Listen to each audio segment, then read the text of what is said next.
स्वागत है आप सभी का आपके अपने चैनल प्रिंस एजुकेशन पर। हम बात करेंगे सीडीपी के बारे में, जो 30 क्वेश्चन है।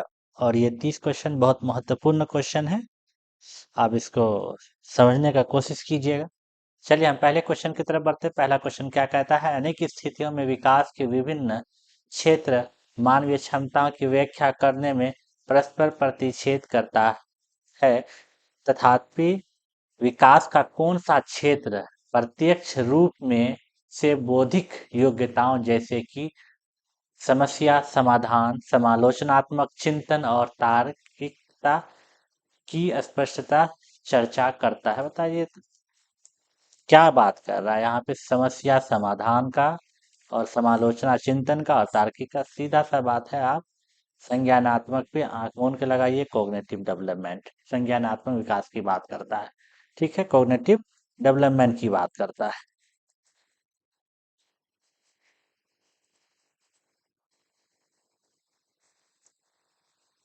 और इसके बारे में कौन बात करते हैं? जिन प्याजे जी बात करते हैं।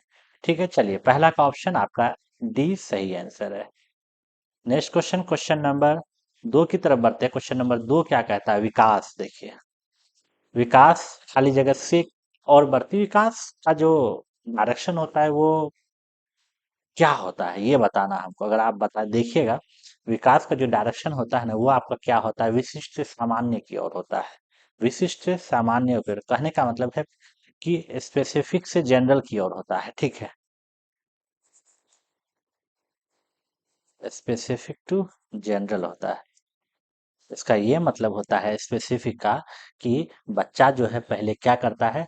सामान्य गतिविधि करता है। ठीक है, सामान्य गतिविधि करता है, जैसे पूरे हाथ को हिलाना। फिर वो क्या करता है?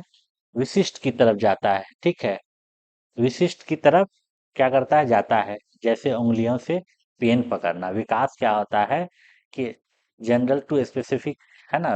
विशिष्ट और सामान्य, मतलब कि विकास विशिष्ट से सामान्य की ओर बढ़ता है। ठीक है, ये आपका हो जाएगा आंसर। ठीक है, ऑप्शन क्वेश्चन नंबर 2 का ऑप्शन आपका क्या है? जो आपका आंसर है कि विकास विशिष्ट से सामान्य की ओर बढ़ता है। ठीक है, देखिए पहले हाथ पैर हिलाता है। ठीक है, फिर क्या करता है? उंगलियों से पेन पकड़ना सीखता है। ठीक है, ये हुआ विशिष्ट वाला। ठीक है, तो आपका क्या आंसर हो जाएगा? आपका आंसर हो जाएगा ऑप्शन डी। ठीक है, 2 का ऑप्शन डी। चलिए क्वेश्चन नंबर 3 की तरफ बढ़ते हैं। क्वेश्चन नंबर 3 कहता है प्रारंभिक बालावस्था के दौरान खाली जगह समाजीकरण का प्राथमिक कारक है और खाली जगह समाजीकरण का द्वितीय कारक है। देखिए क्या कह रहा है?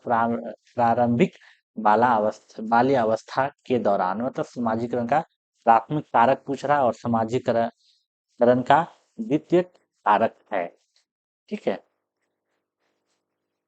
मतलब सोशलाइजेशन का क्या पूछ रहा है? फैक्टर पूछ रहा है। फैक्टर ऑफ सोशलाइजेशन आप कह सकते हैं। अगर पहला ऑप्शन देखिएगा, जनसं जनसंचार माध्यम परिवार या परिवार विद्यालय, या विद्यालय परिवार या मुद्रित माध्यम या जनसंचार माध्यम। तो प्रारंभिक बालावस्था के दौरान देखिए क्या कह रहा है कि प्रारंभिक बालावस्था के दौरान क्या हो जाएगा? परिवार हो जाएगा। ठीक है, परिवार हो जाएगा। कि समाजीकरण का प्राथमिक कारण, उसका द्वितीय कारण क्या है? विद्यालय। इसलिए ध्यान रखिएगा, फैमिली और स्कूल आपका, फैमिली आपका क्या है? प्राथमिक है, और आपका विद्यालय क्या है? दूसरा है ना, द्वितीय कारक है। ठीक है, परिवार पहला स्थान है जहाँ बच्चा सीखता है, इसलिए ये क्या होता है? प्राथमिक होता है। ठीक है, 3 का आपका क्या हो जाएगा? ऑप्शन बी आपका सही आंसर है। क्वेश्चन नंबर 4 की तरफ बढ़ते हैं। क्वेश्चन नंबर 4 क्या कहता है? जिन पियाजे के सिद्धांत के अनुसार अगर एक स्कीमा संतुष्ट परिणाम नहीं देता है तो खाली जगह उत्पन्न होता है।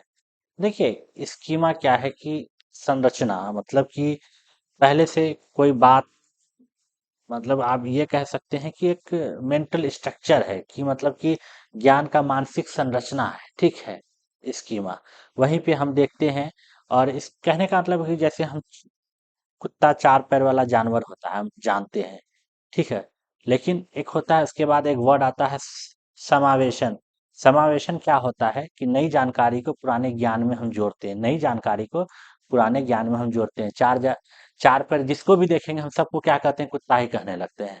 ठीक है। उसके बाद आपका क्या होता है, समायोजन। कहने का मतलब है नई जानकारी के अनुसार क्या करते हैं, ज्ञान का परिवर्तन करते हैं। अच्छा, कि चार पैर वाला गाय भी हो सकता है, चार पैर वाला बकरी भी हो सकता है। ठीक है। उसके बाद क्या करता है, इसी दोनों को जो बैलेंस करता है ना, किसको, समावेशन और समायोजन को, इसी को हम क्या कहते हैं, इक्विलिब्रेशन कहते हैं, संतुलन। अब यहाँ क्या कह रहा है, स्कीमा संतुष्ट परिणाम नहीं देता है, तो वो चीज क्या हो जाएगा, असंतुलन हो जाएगा। कहने का मतलब है डिसइक्विलिब्रियम हो जाएगा। तो हम कह सकते हैं चार का ऑप्शन सी आपका क्या होगा, सही आंसर होगा। चार का ऑप्शन सी आपका सही आंसर होगा। अगर हम थोड़ा सा आपको बताने का कोशिश करेंगे, ठीक है, अगर थोड़ा सा अगर हम आपको बताने का कोशिश करेंगे जिन प्याजे के बारे में, तो अगर आप देखिएगा यहाँ पे, ठीक है, जिन प्याजे का अगर हम बात करेंगे,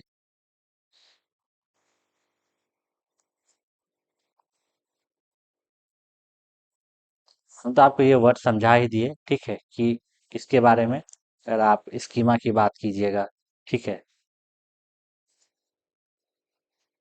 स्कीमा की बात कीजिएगा, अगर आप दूसरा वर्ड आपका क्या होता है, समावेशन का बात करिएगा, ठीक है, अगर आप तीसरा वर्ड होगा क्या, समायोजन का बात करिएगा आप, अगर चौथे वर्ड की आप बात कीजिएगा क्या, संतुलन, है ना, किस दोनों का संतुलन, संतुलन, इस दोनों का संतुलन, ठीक है, ये ध्यान रखिएगा।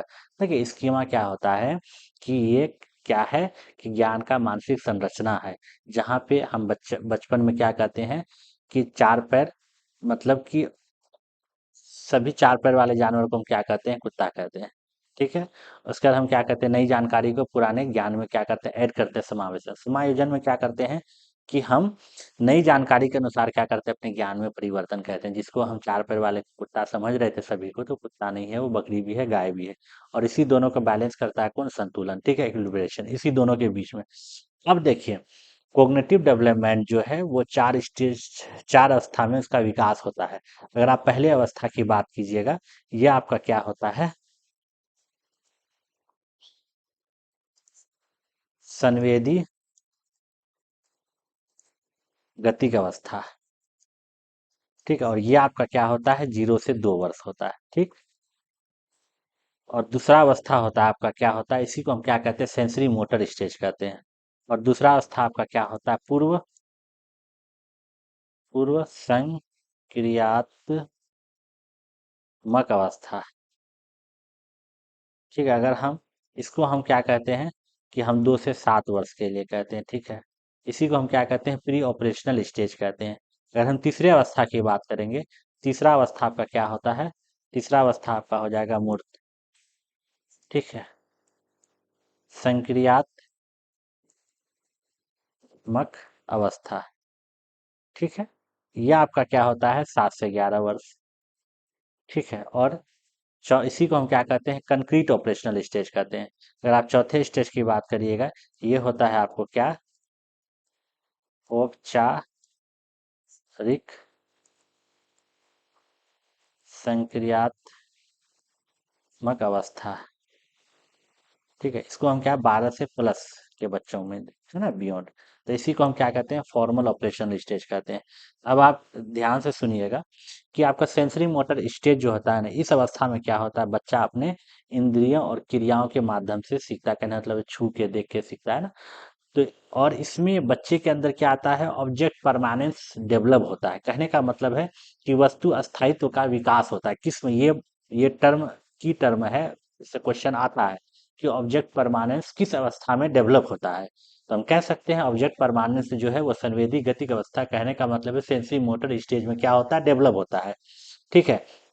और अगर आप पूर्व संक्रियात्मक अवस्था की बात कीजिएगा, इसमें बच्चे के अंदर क्या आता है, कि आत्म केंद्रिता का सोच आता है। और क्या होता है, प्रतीकों का उपयोग, कहने का मतलब सिंबॉलिक थिंकिंग आता है। और उसके बाद क्या होता है, यहाँ संरक्षण का अभाव होता है। अभी भी यहाँ क्या है, लैक ऑफ कंजर्वेशन है। लेकिन कंजर्वेशन कहाँ डेवलप होगा, ये आपका मूर्त संज्ञात्मक अवस्था में डेवलप होगा। यहाँ आपका क्या डेवलप होगा, लॉजिकल थिंकिंग डेवलप होता है, मतलब तार्किक सोच आएगा बच्चे के अंदर। और क्या होगा, क्लासिफिकेशन और सीरिएशन, कहने का मतलब है वर्गीकरण और क्रमबद्धता, ठीक है। और अगर औपचारिक संक्रियात्मक अवस्था की बात कीजिएगा, यहाँ बच्चे के अंदर क्या आता है, अमूर्त चिंतन आता है, ठीक है, हाइपोथेटिकल रीजनिंग, मतलब काल्पनिक तर्क आता है, और समस्या समाधान, बच्चा किसी भी समस्या को सही ढंग से हल कर सकता है, ठीक है। ये चीज है आपका जिन प्याजे जी के बारे में जनरली कहा जाता है। तो अगर आप ऑप्शन किसका बात करेंगे, 4 का ऑप्शन सी आपका सही आंसर है। चलिए नेक्स्ट क्वेश्चन की तरफ बढ़ते हैं। Next question, question number 5। Question number 5 क्या कहता है कि जिन प्याजे, देखिए जिन प्याजे के संज्ञानात्मक विकास सिद्धांत के अनुसार बच्चे किस अवस्था में वस्तु स्थायित्व, देखिए अभी जस्ट बोले थे ऑब्जेक्ट परमानेंस है ना, ठीक है, का समझना आरंभ कर देता। ऑब्जेक्ट परमानेंस मतलब जस्ट हम बोले थे। तो ये कहाँ पे आता है भैया, ये आपका आता है संवेदी गतिक अवस्था में। ठीक है, संवेदी गतिक अवस्था में, इस चीज का ध्यान रखिएगा। ठीक है, तो यहाँ क्या आता है, ये आपका आ जाएगा ऑब्जेक्ट परमानेंस। ठीक है, ये आपका क्या आता है, ये आपका आ जाएगा 5 का आंसर जो होगा वो आपका ए ऑप्शन होगा। ठीक है, 5 का ऑप्शन ए। ठीक है, इसी को हम क्या कहते हैं, सेंसरी मोटर कहते हैं, सेंसरी मोटर स्टेज। ठीक है, और जो कि क्या होता है 0 से 2 वर्ष के लिए। ठीक है, ये चीज का आप क्या ध्यान रखिएगा। और ये आपका क्या होता है, प्री ऑपरेशनल स्टेज होता है, ये आपका कंक्रीट होता है, और ये आपका क्या होता है, फॉर्मल होता है। यहाँ पे लॉजिकल और हाइपोथेटिकल रीजनिंग का आता है। यहाँ पे लैक ऑफ कंजर्वेशन होता है, लेकिन कंजर्वेशन कहाँ, यहाँ डेवलप हो जाता है। ठीक है, और यहाँ पे देखिए, यहाँ पे इगोसेंट्रिज्म होता है बच्चा। ठीक है, तो 5 का क्या है, ऑप्शन ए आपका सही आंसर है।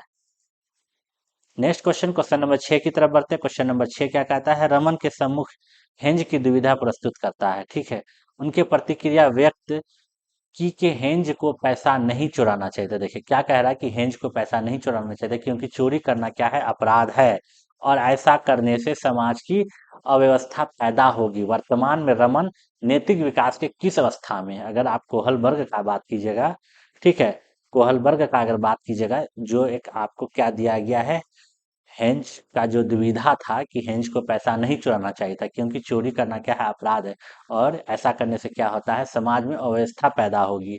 ठीक है, तो वर्तमान में रमन नैतिक विकास के किस अवस्था में, अगर आप बात कीजिएगा, देखिए कोहलबर्ग के बारे में, कोहलबर्ग जो आपको डेवलप दिए, ये थ्योरी दिए थे, वो किस पर दिए थे, वो आपको थ्योरी दिए थे, मोरल डेवलपमेंट थ्योरी दिए थे। ठीक है, कोहलबर्ग के बारे में अगर आप बात कीजिएगा,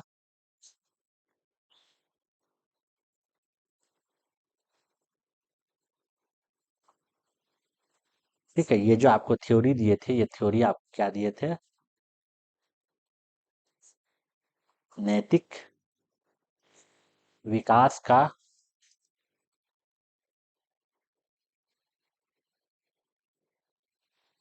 विकास का सिद्धांत। ठीक है, कोहलबर्ग दिए थे। और इस थ्योरी में क्या बोले थे, वो ये बताए थे कि बच्चों में सही गलत की समझ क्या होती है। देखिए इसमें क्या बोले थे वो, कि बच्चों में सही गलत की समझ उम्र के साथ साथ कैसे कैसे विकसित होती है। ठीक है, और देखिए इसमें आपका ये जो नैतिक विकास का जो, वो ये चरण में बांटे थे। ठीक है, और हर, ठीक है, स्टेज में बांटे थे और उसके बाद वो चरण में बांटे थे। अगर आप देखिएगा कोहलबर्ग जो है आपको मोरल डेवलपमेंट जो है वो 3 लेवल में बांटे थे। ठीक है, 3 लेवल में, मतलब 3 स्तर में, और क्या था, 6 स्टेज। कहने का मतलब है कि 6 चरणों में, है ना, 3 स्तर और 6 चरण। अगर आप पहले लेवल का बात कीजिएगा, पहला लेवल आपका क्या था, ठीक है, पहला लेवल का अगर आप बात कीजिएगा, ये आपको क्या था, पूर्व परंपरागत, ठीक है, स्तर। और ये क्या था, 0 से 7 वर्ष। ठीक है, 0 से 7 वर्ष, तो ये आपका क्या है, इसी के देखिए इसमें क्या था कि बच्चा जो इसमें जो डेवलप होता है वो क्या होता है, नैतिक सोच दंड और पुरस्कार पर आधारित होती है। इसमें पहला जो स्टेज था वो आपका आज्ञाकारिता और दंड उन्मुखता। ठीक है, इसमें पहला स्टेज था आपका पहला स्टेज क्या था आपका, आज्ञाकारिकता और दंड उन्मुखता। कहने का मतलब है कि बच्चा जो है नियम इसलिए मानता है क्योंकि उसे सजा ना मिले, वो सजा के डर से क्या होता है, नियम मान रहा है। ठीक है, अगर हम दूसरे स्टेज की बात करें, वो क्या होता है, स्वार्थ और लेन देन उन्मुखता। ठीक है, कहने का मतलब है हम आप मेरा हेल्प कीजिए, हम आपका हेल्प करेंगे, आप हमको फायदा दीजिए, हम आपको फायदा देंगे, सीधा सा बात है। मतलब कि ये एक्सचेंज इंडिविजुअलिज्म ओरिएंटेशन। ठीक है, अगर आप मेरी मदद करिएगा तो हम आपकी मदद करेंगे। ये किस में था, दूसरे स्टेज में था। देखिए, पहले लेवल का दो स्टेज जो है आपका, पहला स्टेज क्या था कि हम कोई बात इसलिए मान रहे हैं, नियम इसलिए मान रहे हैं कि हमको क्या मिले, सजा नहीं मिले। और दूसरा क्या था आपका कि आप मेरा फायदा कीजिए, हम आपका तभी हेल्प करें जब आप मेरा मदद कीजिएगा। ठीक है, और दूसरा लेवल का अगर आप बात कीजिएगा, दूसरा लेवल आपका क्या था, परंपरागत, परंपरा परंपरागत स्तर। इसका मतलब कन्वेंशनल लेवल, ये क्या था, 7 से 12 वर्ष। ठीक है, इसमें अगर तीसरा स्टेज आप देखिएगा ना, तो यही गुड बॉय और गुड गर्ल ओरिएंटेशन। ठीक है, गुड बॉय और गुड गर्ल ओरिएंटेशन। ठीक है, ये क्या था, अच्छा लड़की और अच्छा लड़का। कहने का मतलब है कि क्लास में कोई बच्चा इसलिए अच्छा रहता है क्योंकि सर उसको क्या कहें, अच्छा कहें, या कोई लड़की है इसलिए सर का बात मानती है कि सर उसको क्या कहें, अच्छी लड़की कहें। तो ये चीज है। अगर हम चौथे स्टेज की इसमें बात करेंगे कि लॉ एंड ऑर्डर ओरिएंटेशन, कानून की व्यवस्था उन्मुखता।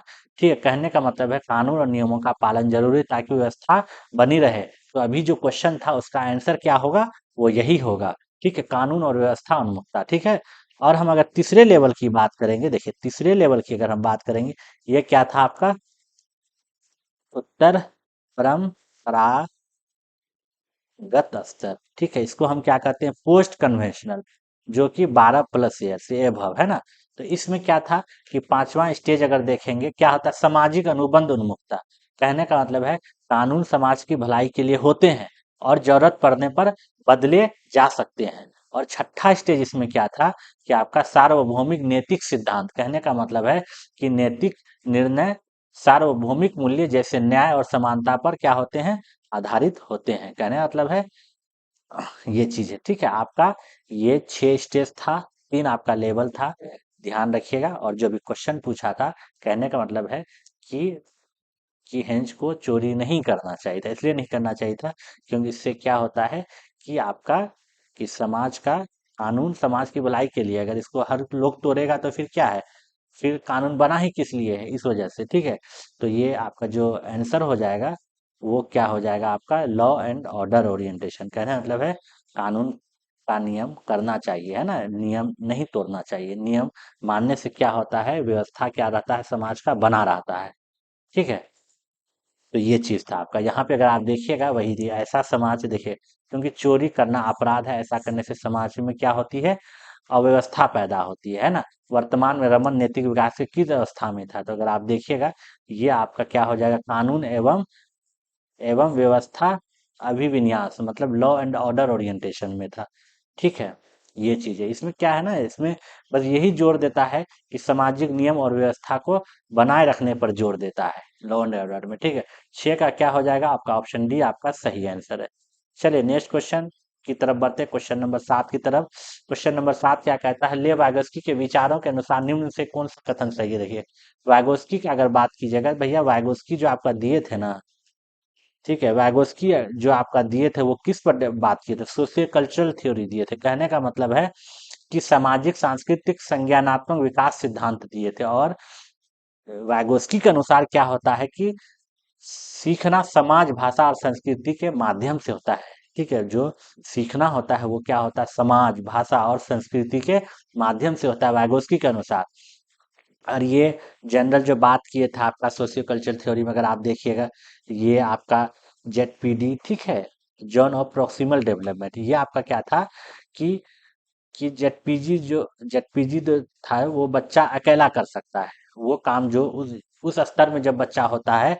तो देखिए, ये जो वर्ड था आपका जेडपीडी, जब इस स्तर में बच्चा होता है तो वो काम को क्या कर सकता है, अकेला कर सकता है, जो वो सहाय ठीक है, अकेला कर सकता है और वो सहायता से कर सकता है, दोनों, अकेला भी कर सकता है और सहायता से भी कर सकता है। ठीक है, अगर आप देखिएगा उसके बाद क्या था कि देखिए उसके बाद जहां वो फंसता है, ठीक है, उसको मदद करता है। कौन मदद करता है?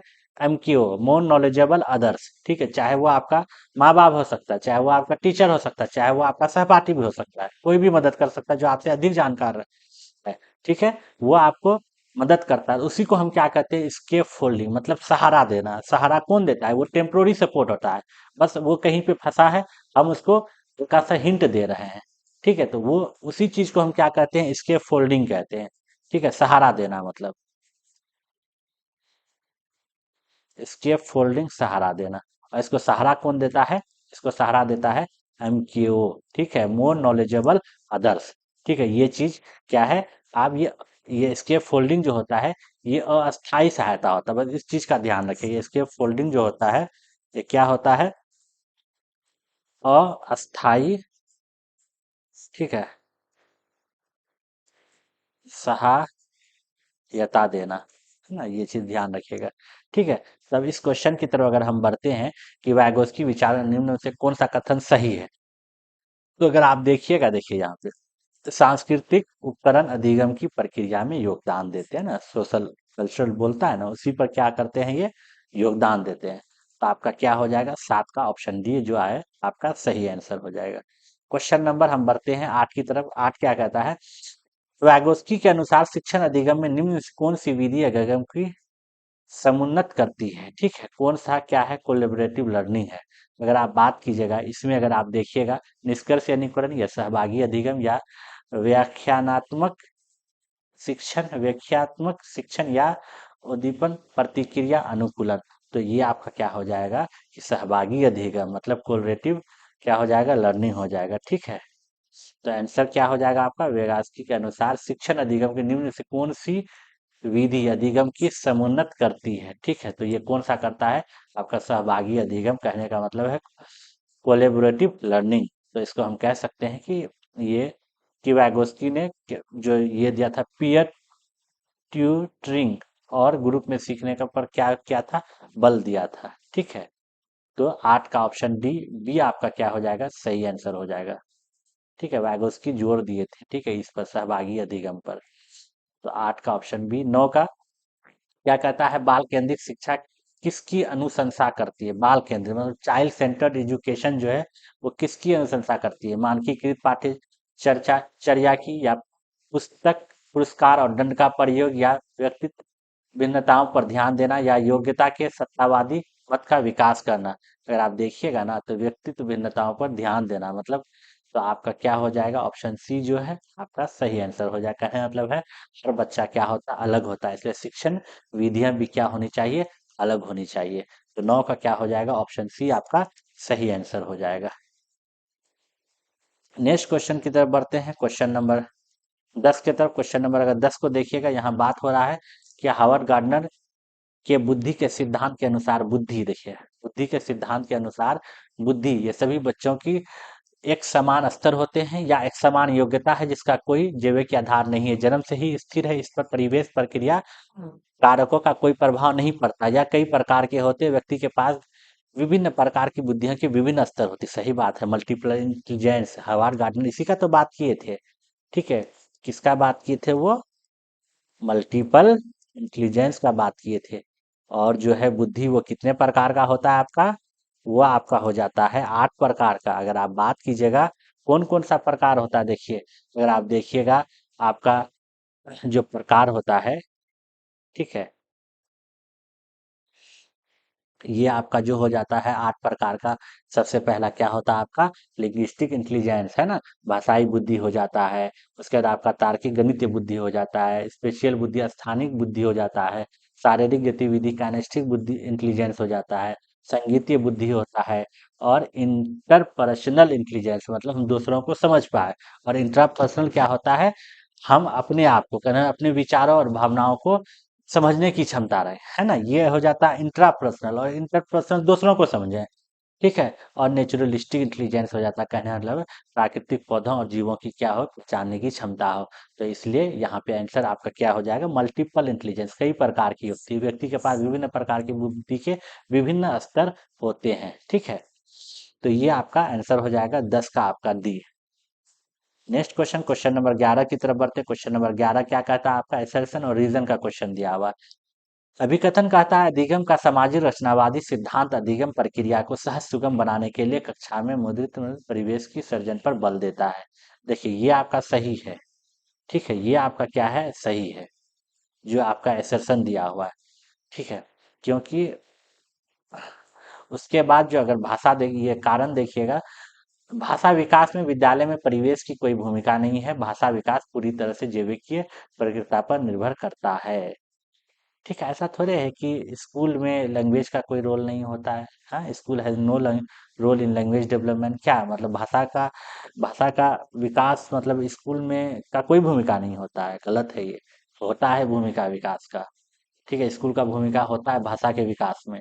इसलिए यहाँ पे आपका सिर्फ ए सही है और आर गलत है, ठीक है। और यहाँ क्या कह रहे हैं देखिए, विद्यालय में जो है भाषा विकास की बड़ी भूमिका होती है, इसलिए आपका जो ये रीजन दिया हुआ ना ये गलत है। तो 11 का क्या हो जाएगा, ऑप्शन सी आपका सही आंसर है। चलिए नेक्स्ट क्वेश्चन, क्वेश्चन नंबर 12 की तरफ बढ़ते। क्वेश्चन नंबर 12 कहता है कि लड़के बहुत शक्तिशाली और कठोर होते हैं। देखिए अब यहाँ क्या बात कर रहा है कि रूढ़िवादिता दिखा रहा है, ठीक है, कि लड़के बहुत शक्तिशाली और कठोर होते हैं। क्या लड़की शक्तिशाली नहीं हो सकती है क्या? हाँ, आज आप देख रहे हैं ना, गोल्ड मेडल कुश्ती में ला रही है, बॉक्सिंग में ला रही है, सब चीज में तो ला ही रही है। तो लड़कियां नरम और संवेदनशील होती है, ऐसा नहीं है। इस पर कथन किसको बढ़ावा दे रहा है, ये कथन जेंडर रूढ़िवादिता को, मतलब किसको बढ़ावा दे रहा है, जेंडर स्टीरियोटाइपिंग को। इस चीज का ध्यान रखिएगा, ठीक है, जेंडर स्टीरियोटाइपिंग।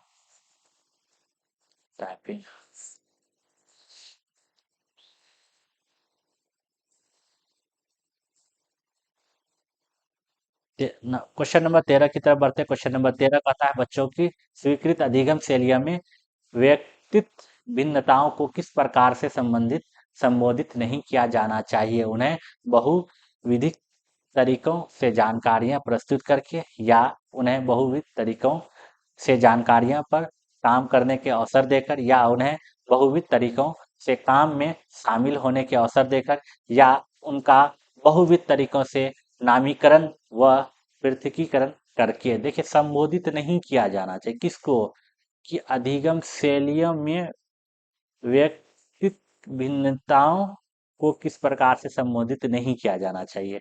ठीक है, कहने का मतलब है कि अगर आप देखिएगा तो इसमें अगर कि आपका ये जो ऑप्शन है, देखिए यहाँ ऑप्शन डी जो है, ये बहुविध तरीकों से नामीकरण व पृथकीकरण करके, तो आपका ऑप्शन नहीं, जो डी है वो सही है।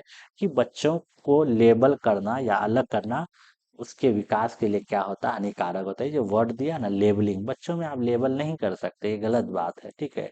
इससे क्या होता है ना, उसके विकास में बाधा हो सकता है, ठीक है, उसके विकास के लिए क्या होता है, हानिकारक होता है। इसलिए ये वर्ड का ध्यान रखिएगा कि बच्चों में लेबल करना या उन्हें अलग करना ये गलत बात है, ठीक है। तो ऑप्शन डी आपका क्या हो जाएगा, सही हो जाएगा। यहाँ नहीं है ना, संबोधित नहीं है, ठीक है। 13 का ऑप्शन डी आपका सही आंसर है।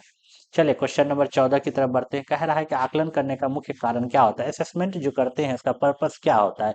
विद्यार्थियों में परीक्षा के प्रति भय पैदा करना नहीं, अगर भय ही पैदा करना तो फिर हम आकलन क्यों करेंगे, बच्चों का छोड़ देंगे ऐसे ही ना बिना आकलन किए। अधिगम को अनुकूलता बढ़ाने के लिए विद्यार्थियों की खूबियों और चुनौतियों को पहचान करना, या विद्यार्थियों के निष्पादन के अनुसार उन्हें आगे की कक्षा में प्रोन्नत करना या रोक लगाना, विद्यार्थियों की श्रेणी देना, या देखिए मेन जो असेसमेंट का बात होता है ना, वो क्या होता है कि अधिगम को अनुकूलता बनाने के लिए विद्यार्थियों की खूबियों और चुनौतियों का क्या करना, पहचान करना, है ना। कि बच्चे को कहाँ पे चुनौती आ रही है, ठीक है, कहाँ उसको दिक्कत हो रहा है, उसको पहचान करना। जब हम पहचानेंगे तभी तो उसको सही कर पाएंगे। तो मेन जो आकलन का पर्पस होता है वो यही होता है। 14 का आपका बी।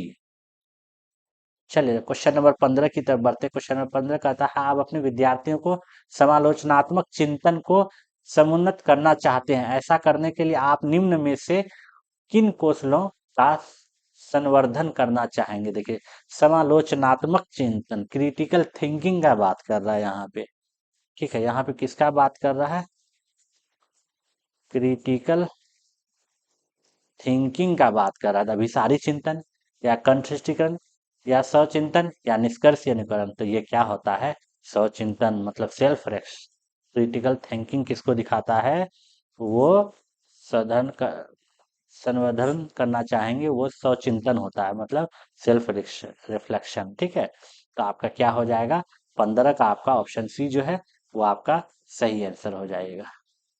चलिए नेक्स्ट क्वेश्चन, क्वेश्चन नंबर 16 की तरफ बढ़ते हैं। क्वेश्चन नंबर 16 का आता है, विद्यालय विद्यालयों में सुविधावचित पृष्ठभूमि से आने वाले बच्चे का निम्न स्तरीय निष्पादन किस और संकेत करता है। विद्यालय में सुविधा वंचित बच्चे पृष्ठभूमि से आने वाले बच्चे का निम्न स्तरीय निष्पादन किस और संकेत करता है। विद्यालय सभी विद्यार्थियों की आवश्यकता की ओर ध्यान देता है, या उनके माता पिता शिक्षा का महत्व नहीं समझते हैं, या विद्यालय सभी बच्चों की आवश्यकताओं एवं योग्यताओं को संबोधित नहीं कर सकते हैं, या बच्चे को सामाजिक परिवेश बच्चों के अधिगम के लिए पूरी तरह उत्तरदायी है। देखिए इसमें यहाँ पे बात कर रहा है, कहने का मतलब है कि जो डिसएडवांटेज बैकग्राउंड या उसका परफॉर्मेंस जो होता है वो किस और संकेत करता है। तो अगर आप देखेंगे यहाँ पे, तो वो जो है विद्यालय सभी बच्चों की आवश्यकता और योग्यता को संबोधित नहीं कर पाते हैं। तो आपका क्या हो जाएगा, ऑप्शन सी आपका सही आंसर हो जाएगा। ठीक है, इसका ये मतलब होता है कि ये दोष बच्चे या माता पिता का नहीं है, ये जो दोष है, ठीक है, मतलब डिसएडवांटेज जो हम कह सकते हैं कि बैकग्राउंड और उसका परफॉर्मेंस, ठीक है ना, सुविधा वंचित पृष्ठभूमि और प्रदर्शन का जो हम बात करेंगे यहाँ, सुविधा वंचित भूमि का और प्रदर्शन का जो बात करेंगे, इसमें क्या होता है कि बच्चे या उसके माता पिता का दोष नहीं है, ठीक है, बल्कि शिक्षा प्रणाली की विफलता, जो कि क्या होता है, जो कि विविध पृष्ठभूमियों के बच्चे की आवश्यकताओं के अनुसार खुद को क्या करता है, ढाल नहीं पाता है। तो इसलिए 16 का क्या हो जाएगा, ऑप्शन सी आपका सही आंसर हो जाएगा। क्वेश्चन नंबर 17 की बात करें, क्वेश्चन नंबर 17 कहता है, क्या कहता है कि विकलांगता व्यक्तित्व और सामाजिक कारकों के बीच बाधित अंत क्रियाओं का परिणाम है। विकलांगता का कौन सा प्रतिमान इस दृष्टिकोण को क्या करता है, समर्थन देता है। ठीक है, सोशल क्या कह रहा है कि मॉडल ऑफ डिसेबिलिटी का बात कर रहा है। ठीक है, अगर आप देखिएगा यहाँ पे, देखिए विकलांगता व्यक्तित्व और सामाजिक कारकों के बीच है ना, अगर आप देखिएगा यहाँ पे, चिकित्साएं या दानशीलता या सामाजिक या मानवीय अधिकार, ये आपका क्या है, सामाजिक है, सोशल है ना। तो ऑप्शन सी आपका अंत क्रियाओं का परिणाम है। विकलांगता कौन सा प्रतिमान इस दृष्टिकोण को समर्थन देता है, तो हम कह सकते हैं कि सामाजिक। ठीक है, देखिए सामाजिक प्रतिमान मानता है कि व्यक्ति अपनी शारीरिक स्थिति के कारण विकलांग क्या है, नहीं है, बल्कि समाज में मौजूद बाधाओं जैसे रैंप ना होना, भेदभाव का कारण विकलांग महसूस करता है। ठीक है, तो 17 का क्या हो जाएगा, आपका ऑप्शन सी आपका सही आंसर है। क्वेश्चन नंबर 18 की तरफ बढ़ते हैं। क्वेश्चन नंबर 18 क्या कहता है, श्रवण बाधित विद्यार्थियों के सफल समावेशन को सुनिश्चित करने के लिए अध्यापक को क्या करना चाहिए। देखिए जिसको क्या हो रहा है, श्रवण बाधित, जो सही से सुन नहीं सकता, उसको दिक्कत हो रहा है, तो वैसे विद्यार्थियों के सफल समावेशन को सुनिश्चित करने के लिए अध्यापक को क्या करना चाहिए। जानकारी प्रस्तुत करने के लिए व्याख्यान विधि का अतिशय रूप से प्रयोग, या अधिगम के आकलन के लिए मौखिक परीक्षणों का प्रयोग, या कक्षा में सांकेतिक भाषा के प्रयोग का निषेध, या ये सुनिश्चित करना कि मौखिक संप्रेषण दृश्यात्मक प्रस्तुतिकरण के साथ प्रतीत हो। तो कहने का मतलब है ये कि ये सुनिश्चित करना कि मौखिक संप्रेषण जो है वो दृश्यात्मक प्रस्तुतिकरण के साथ पूरित हो। ठीक है, तो ये आपका देखिए कहाँ किया, हाँ 18 का डी, मौखिक संप्रेषण, है ना, जब क्योंकि मेन है कि श्रवण बाधित।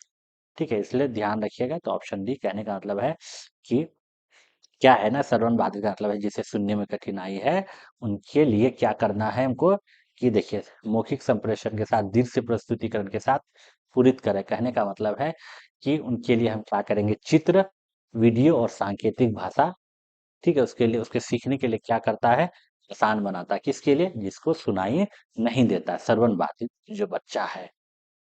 18 का आपका क्या हो जाएगा, ऑप्शन डी आपका सही आंसर है। क्वेश्चन नंबर 19 की तरफ बढ़ते। क्वेश्चन 19 क्या कहता है, मेधावी प्रतिभाशाली बच्चे में किस तरह का संभावना है। ठीक है, कि मेधावी जो प्रतिभाशाली बच्चा होता है, किस तरह का संभावना, उसका कैरेक्टरिस्टिक्स क्या है। उनमें मूल बातों की सहज समझ का अभाव होता है, अपने सहपाठियों की तुलना में वो काफी धीमी गति से प्रतिक्रिया देते हैं। यदि कार्य चुनौती भरा हो तो उसे काम तुरंत छोड़ देते हैं, समाधान खोजने के लिए प्रतीक्षा व्यक्त करते। देखिए, जो प्रतिभाशाली बच्चे होते हैं ना, वो समाधान खोजने की प्रतीक्षा व्यक्त करते हैं। तो ये आपका 19 का जो है ऑप्शन डी आंसर सही है। और सब जो ऑप्शन पढ़िएगा वो उसके हित के लिए सही नहीं है। ठीक है, 19 का ऑप्शन डी आपका सही आंसर है। क्वेश्चन नंबर 20 का बात करेंगे, लिखित में कौन सा प्रावधान attention deficit hyper activity disorder वाले विद्यार्थियों के लिए चुनौती क्या है प्रस्तुत करता है। कहने का मतलब देखिए, ADHD की बात कर रहा है यहाँ। ठीक है, चैलेंज है ना। अगर आप बात करिएगा यहाँ पे कि चुनौती प्रस्तुत करता है, तो लिखित प्रदत्त कार्यों के लिए सहायक प्रौद्योगिकी तक सुगमय पहुंच या विभिन्न संवेदों का उद्दीपन या प्रदत्त कार्यों के छोटे छोटे प्रबंध समूह में प्रस्तुत करना या बिना किसी अंतराल की लंबी अवधि वाले व्याख्यान। तो देखिए, चुनौती है तो वो चुनौती क्या है कि बिना किसी अंतराल के लंबी अवधि वाले व्याख्यान, मतलब कि बच्चा, मतलब ध्यान भटक जाता है, वो नहीं रह सकता है। तो इसलिए हमको इसमें हम क्या कर सकते हैं कि ADHD वाले जो बच्चे होते हैं वो एक जगह पर क्या होता है, टिक और बैठ नहीं पाते लंबे समय तक, और ध्यान केंद्रित भी नहीं कर पाते हैं। उसका ये समस्या है। ठीक है, इसलिए बिना ब्रेक के लंबे लेक्चर उनके लिए क्या होती है, सबसे बड़ी चुनौती पूर्ण होती है। ठीक है, इसलिए ध्यान रखिएगा। 20 का ऑप्शन डी आपका क्या है, सही आंसर है। क्वेश्चन नंबर 21 की तरफ बढ़ते हैं। क्वेश्चन नंबर 21 क्या कहता है, एक्सेप्शन और रीजन का क्वेश्चन है। इसमें अगर आप देखिएगा, अध्यापक को अपने विद्यार्थियों की सहयोगात्मक अधिगम में सहयोग करने, समूह कार्य करने और सक्रिय रूप से भाग लेने के लिए प्रोत्साहित करना चाहिए। सही बात है, आप बच्चों को प्रोत्साहित करिए।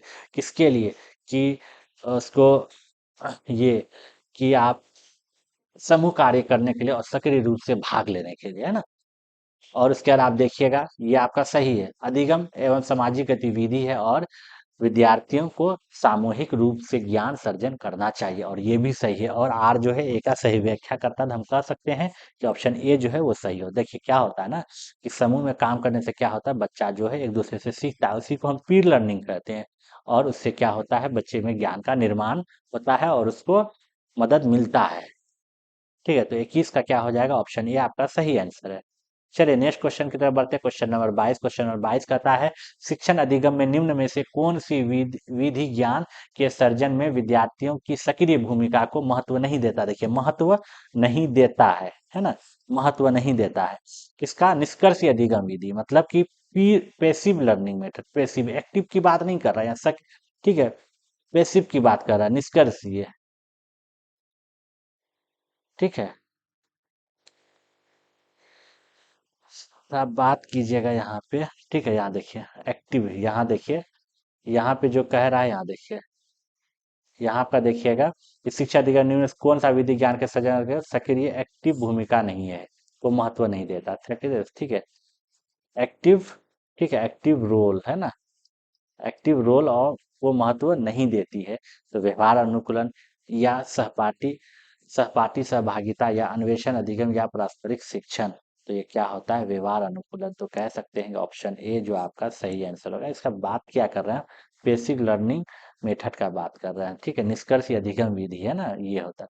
तो इसमें क्या होता है कि व्यवहार अनुकूलन जैसे इनाम या सजा, है ना, जो छात्र को एक मशीन की तरह क्या करता है, प्रशिक्षित किया जाता है। जबकि अन्वेषण मतलब डिस्कवरी और सहपाठी सहभागी में छात्र क्या होते हैं, सक्रिय होते हैं। यहाँ पे एक्टिव का बात कर रहा है। और ये जो आपका ये जो सहपाठी है, अन्वेषण है और प्रारंभिक शिक्षण है, इसमें क्या होता है, बच्चा एक्टिवली पार्टिसिपेट होता है, लेकिन इसमें नहीं होता है व्यवहार अनुकूलन में। ठीक है, तो ये आपका 22 का ऑप्शन ए आपका सही है।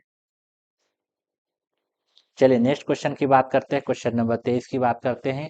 विद्यार्थी किसके द्वारा बेहतर और प्रभावशाली तरीके से सीखते हैं, किसके द्वारा।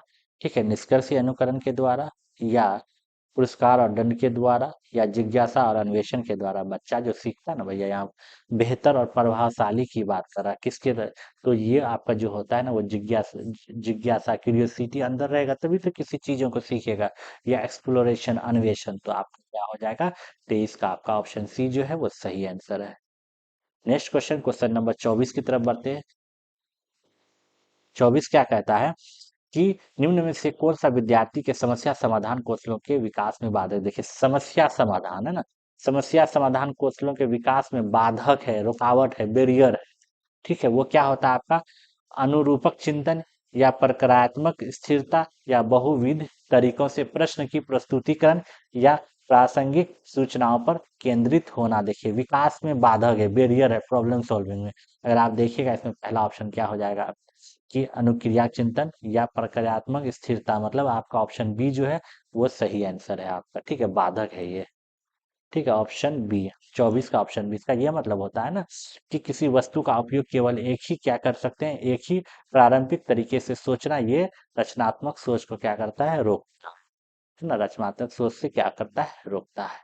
तो 24 का आपका ऑप्शन बी सही आंसर है। क्वेश्चन नंबर 25 की तरफ बढ़ते हैं। क्या कहता है, विद्यार्थी द्वारा गृहीत वैकल्पिक अवधारणा अध्यापकों द्वारा किस प्रकार से संबोधित की जानी चाहिए। वैकल्पिक अवधारणाओं की कई चर्चा किए बिना अनदेखी की जानी चाहिए। क्या बिना चर्चा किए हुए आप अनदेखी कीजिएगा चीजों को, हम या विद्यार्थियों को किसी भी प्रकार की वैकल्पिक अवधारणाएं साझा करने की अनुमति नहीं दीजिएगा, या विद्यार्थियों को अपने विचार साझा करने के लिए प्रोत्साहित करना चाहिए और इस पर समग्रता की चर्चा करनी चाहिए। तो आपका ऑप्शन सी जो है सही आंसर है। कि आपके द्वारा गिरह, देखिए गिरहित कहाँ क्या है, गर्हित वैकल्पिक अवधारणा अध्यापक द्वारा किस प्रकार संबोधित की जानी चाहिए। तो ऑप्शन सी जो है वो आपका सही आंसर है, और दंड मिलना चाहिए, हाँ? इसलिए बाकी तीन ऑप्शन गलत है, ऑप्शन सी जो है वो आपका सही है 25 का।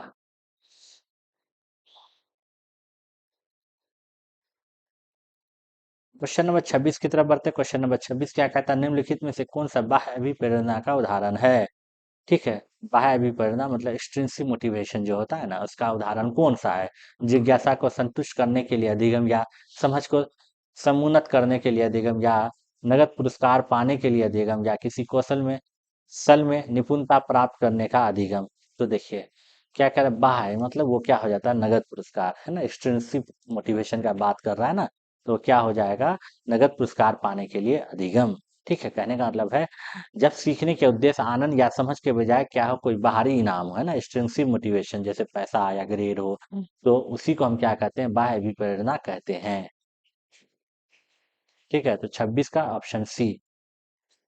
क्वेश्चन नंबर 27 की तरफ बढ़ते हैं। श्यामा अपनी असफलता के लिए योग्यता में कमी को उत्तरदायी ठहराती है और योग्यता को एक स्थिर रूप की तरह मानती है। बार बार असफलताओं का होना उसमें किस प्रकार की भावनाओं को विकसित करेगा। जिज्ञासा, गर्व, असहायता का सीखा हुआ भाव, या आशा।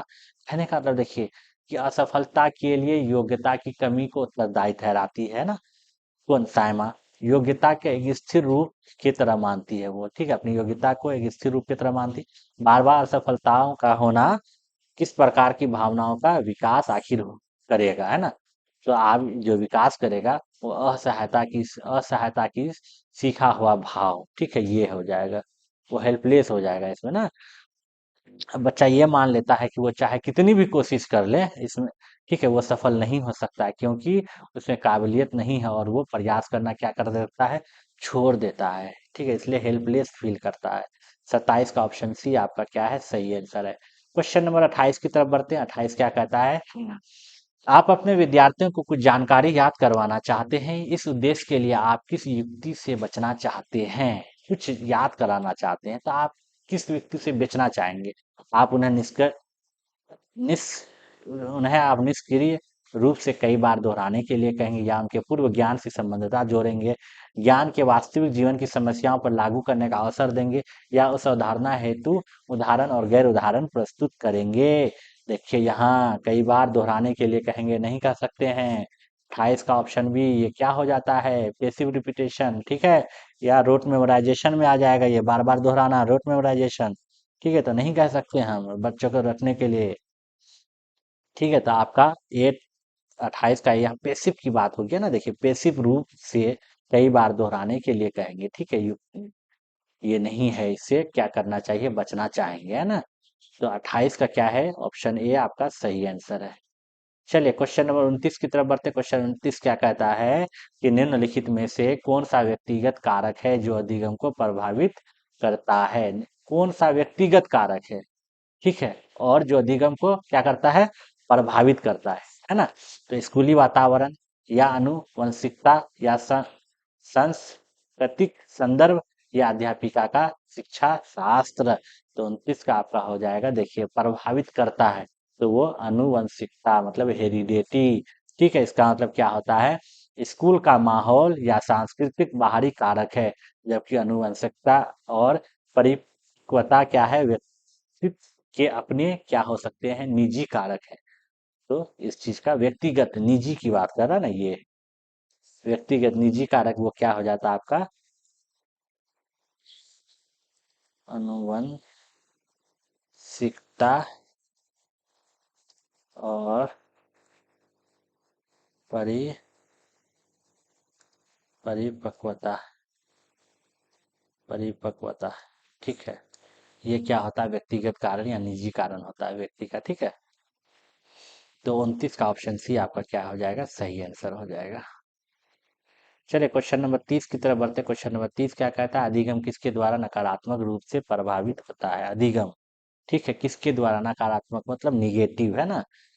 इम्पैक्ट जो पड़ता है वो किसके द्वारा? अगर देखिए अध्यापक द्वारा प्रदान पाठ या निराशा की भावना, या विद्यालय में मुद्रित समृद्ध परिवेश, या विद्यालय में आवश्यकता अनुसार व्यक्तित्व रूप में दिए गए अनुदेशन। अगर आप बात कीजिएगा कि निराशा की भावना है ना, कि ये होपलेस हो जाता है ना बच्चा, इसमें फीलिंग ऑफ होपलेस कह सकते हैं हम। क्या होता है? देखिए निराशा की भावना कहने का मतलब है डर, तनाव या निराश जैसे संवेग जो होता है, सीखने की प्रक्रिया को क्या करता है? धीमा करता है। तो यही कह रहा है ना, कि क्या कह रहा है यहाँ देखिए, निगेटिवली अफेक्टेड है ना? कौन पढ़ाई कर सकता है? वो निराशा की भावना है ना। तो इस तरीके से हम 30 क्वेश्चन डिस्कस किए, और उम्मीद है कि आपको समझ आया होगा। और अगर आप और अगर हम इसमें देखिए आपको डी की वैगोस्की के बारे में पढ़े। ठीक है, इसमें हम अगर आप देखे होंगे इस 30 क्वेश्चन में हम किसके किसके बारे में पढ़े हम आपको हम आपको पढ़े जिन प्याजे के बारे में। ठीक है, वाइगोस्की के बारे में पढ़े। ठीक है, उसके बाद हम पढ़े आपका कोहलबर्ग के बारे में। ठीक है, उसके बाद हॉवार्ड गार्डनर्स के बारे में पढ़े। ठीक है, तो मल्टीपल इंटेलिजेंस देखे, और यहाँ पे आपका क्या था? मोरल, सही और गलत। वैगोस्की सोशल कल्चरल थ्योरी। ठीक है, जिन पियाजे कॉग्निटिव डेवलपमेंट, ये सब इतना चीज़ देखिए, और उम्मीद है कि आपको बेहतर ढंग से समझ आया होगा। और चैनल पर अगर नए हैं तो चैनल को सब्सक्राइब करें, और सेशन अगर पसंद आया हो तो लाइक करें। चलिए आपसे विदा लेते हैं, और अपने दोस्तों को भी बताएं। और आपको इसमें उम्मीद है कि अच्छे से अच्छा कंटेंट दिया जाएगा, क्वेश्चन के ही माध्यम से लेकिन दिया जाएगा। चलिए आपसे विदा लेते हैं।